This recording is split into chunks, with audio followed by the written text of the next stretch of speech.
Hi! Welcome to this part of my review featuring Hellborn. If you haven't seen the other parts of my review featuring this tabletop RPG, where you play as fallen angels, lost souls, and demons that attempt to make a name for themselves in a hell touched by cybernetics, please check out the playlist in the description below. This time we are going to talk about Ascedia, the Ring of Sloth. In the distant southern regions of Hell, an unholy union of freezing forests, barren lands, and demonic machinery reside. A land that has evolved and innovated so far along with the history of this wretched domain that it began to stagnate, break down, and cease to function. In the center of this desolate continent, the great city of Moros stretches out into the plains, forests, and mountains, covering the majority of the ring.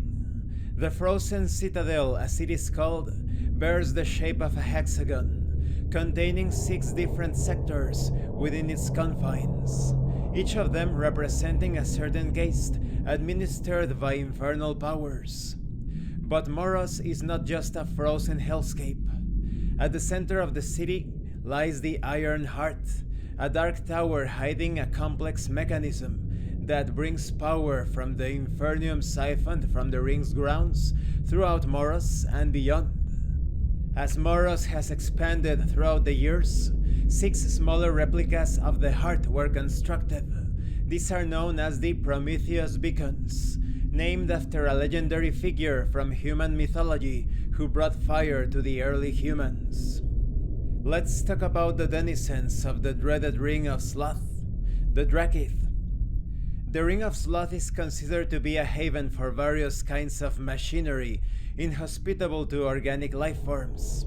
Belphegor's domain is home to demonic species that have attempted to adapt to the harsh wintry realm. Among them are the Drakith, a once thriving population of demons, now reduced to a few broken communities of scavengers, intellectuals, and wanderers of the frozen world. The Drakith were once one of the most innovative species across the demon kind, before their civilization was fractured and nearly wiped out by the decimation. Various records scattered across the 7 rings tell of a species descended from the fierce dragons of Abaddon, who once haunted Hell for untold aeons before the Morning Star Rebellion. The Drakith's mystical powers of manipulating the technologies they have created, granted to them from their ancient precursors and enhanced to near perfection with the arrival of Belphegor, allowed them to set the foundations of Hell's greatest technological works, from effectively harvesting Infernium to deadly improvements, to long-range weaponry, and even the earliest forms of artificial intelligence. As to be expected of a fallen civilization of scientists and innovators, the Drakith species prefers to remain altogether within the metal giant that is now Moros. As a species, the Drakith have always had a strong bond with darkness, their insights into its usage greatly advancing their tinkering with technologies and innovations.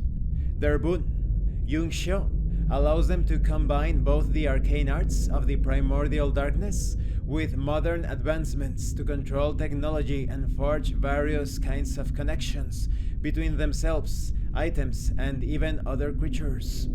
Survivors of a frozen hellscape, remains of a once glorious species, and descendants of one of Hell's most powerful entities, the Drakith adapted to the eternal winter with the aid of various augmentations, from heat generators to stealth devices.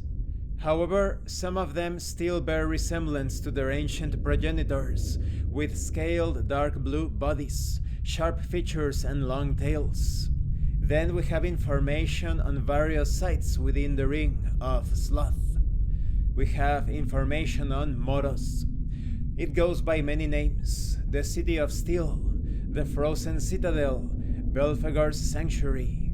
Many consider it the heart of modern Hell, as most supplies and items that many take for granted, such as cars, electronic devices, and housing materials, are manufactured and transported from Moros. We have details on the Behemoth sector. Standing as the tallest of the sectors in Moros, the Behemoth sector rightfully keeps its title of Hell's Factory. Then we have the Goliath sector, the second largest sector of Moros. The Goliath sector hosts its caste of soldiers, troopers, and combat specialists. Then we have the Leviathan sector, the furthest from the Iron Heart. This is Moros' connection to the world beyond the end of the world. It is a vast port that welcomes millions of beings every year. Then we have the Moloch sector. This is the smallest sector.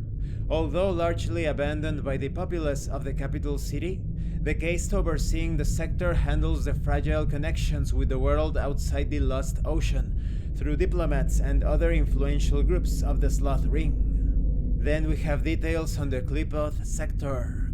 Whereas the Behemoth and Goliath sectors focus on the manufacturing of equipment and weaponry, the Qliphoth sector prides itself on housing the greatest minds of the Sloth Ring, perhaps the greatest in all of Hell. Then we have the Sis sector, the motor yard, the haven of engines, the garage that never sleeps.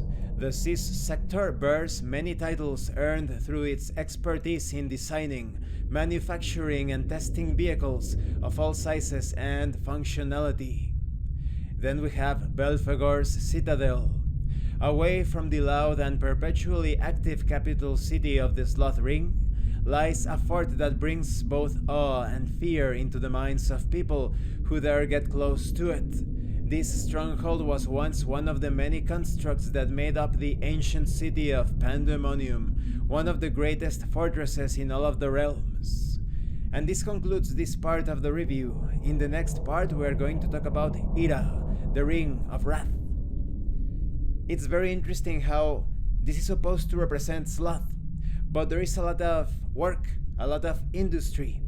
So it could be considered somewhat of a cruel joke upon those that are oppressed by the excess of industry and machinery. Thank you for watching this part of the review. Don't forget to leave a like and a comment.